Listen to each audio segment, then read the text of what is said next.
안녕하세요. 오늘은 몸의 컨디션을 회복시키고 독소를 배출하는 데 탁월한 효과를 가진 특별한 음료를 소개하려 합니다.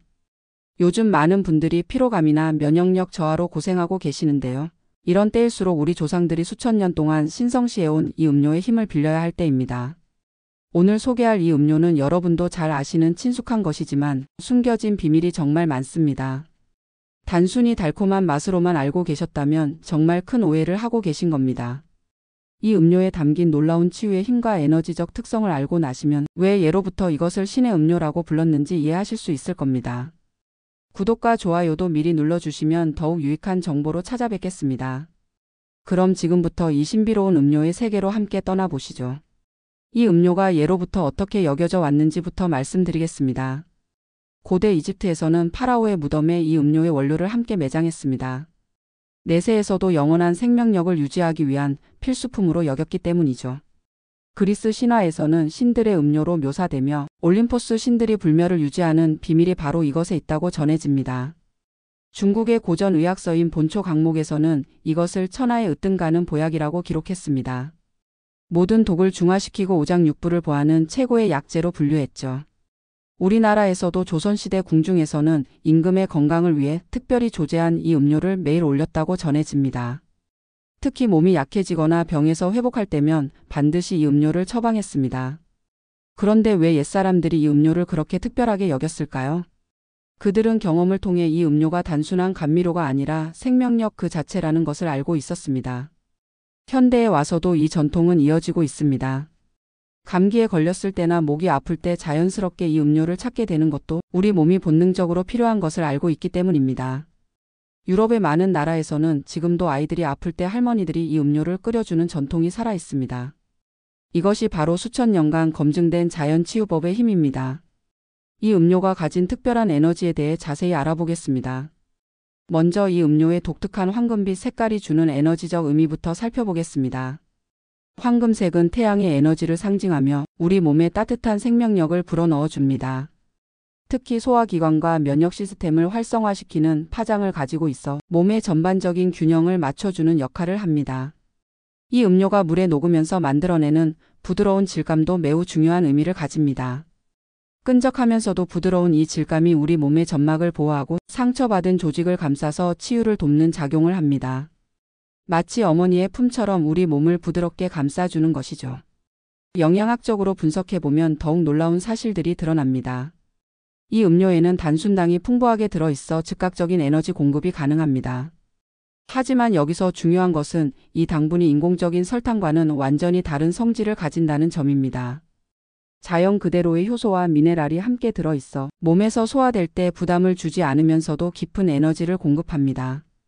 또한 이 음료에 포함된 특별한 효소들은 우리 몸의 독소 배출을 도와줍니다. 간의 해독 기능을 강화시키고 신장의 노폐물 배출 능력을 향상시켜 줍니다. 이것이 바로 이 음료를 마시면 몸이 가벼워지고 컨디션이 좋아지는 이유입니다. 항균 및 항염 성분도 풍부하게 들어있어 몸속에 유해한 세균을 억제하고 염증을 가라앉히는 효과가 탁월합니다.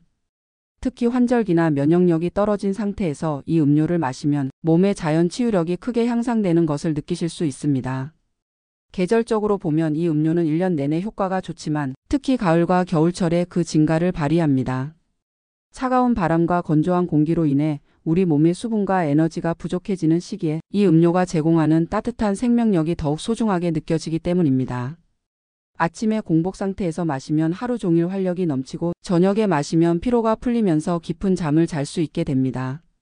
지금까지 설명드린 이 모든 특징을 가진 놀라운 음료는 바로 꿀물입니다. 꿀물이 가진 이런 특별한 힘을 이제 아셨을 텐데요. 단순히 단맛을 내는 음료가 아니라 완전한 치유의 음료였던 것입니다. 꿀 자체가 벌들이 수많은 꽃에서 채취한 정화된 에너지의 결정체이기 때문에 이를 물에 타서 마시면 자연의 모든 치유력을 한 번에 섭취할 수 있는 것이죠. 특히 우리나라의 토종꿀로 만든 꿀물은 우리 체질에 가장 잘 맞는 최고의 보양 음료라고 할 수 있습니다. 그럼 이제 꿀물을 어떻게 드셔야 효과를 극대화할 수 있는지 알려드리겠습니다. 가장 중요한 것은 물의 온도입니다. 너무 뜨거운 물에 꿀을 타면 꿀의 효소가 파괴되어 효과가 반감됩니다. 미지근한 물이나 체온과 비슷한 온도의 물에 타서 드시는 것이 가장 좋습니다. 꿀과 물의 비율은 물 한 컵에 꿀 한 스푼 정도가 적당합니다. 너무 진하게 타면 소화에 부담을 줄 수 있고 너무 연하게 타면 효과가 미미할 수 있으니까요. 꿀을 넣고 충분히 저어서 완전히 녹인 후에 드시는 것이 중요합니다. 꿀이 덩어리째 가라앉아 있으면 몸에서 흡수되는 속도가 고르지 않을 수 있거든요. 최적의 섭취 시간은 공복 상태인 아침 기상 후 30분 이내와 잠자리에 들기 1시간 전입니다. 아침에 마시면 하루 종일 필요한 에너지를 공급받을 수 있고 저녁에 마시면 밤사이 몸의 회복과 재생을 도와줍니다. 감기 기운이 있거나 컨디션이 좋지 않을 때는 하루에 2에서 3회까지 마셔도 좋습니다. 단, 당뇨가 있으신 분들은 혈당 관리에 주의하시면서 적당량을 드시기 바랍니다. 꿀물과 함께 드시면 효과가 더욱 좋아지는 것들도 있습니다. 레몬을 몇 방울 떨어뜨리면 비타민C가 추가되어 면역력 강화 효과가 배가 됩니다.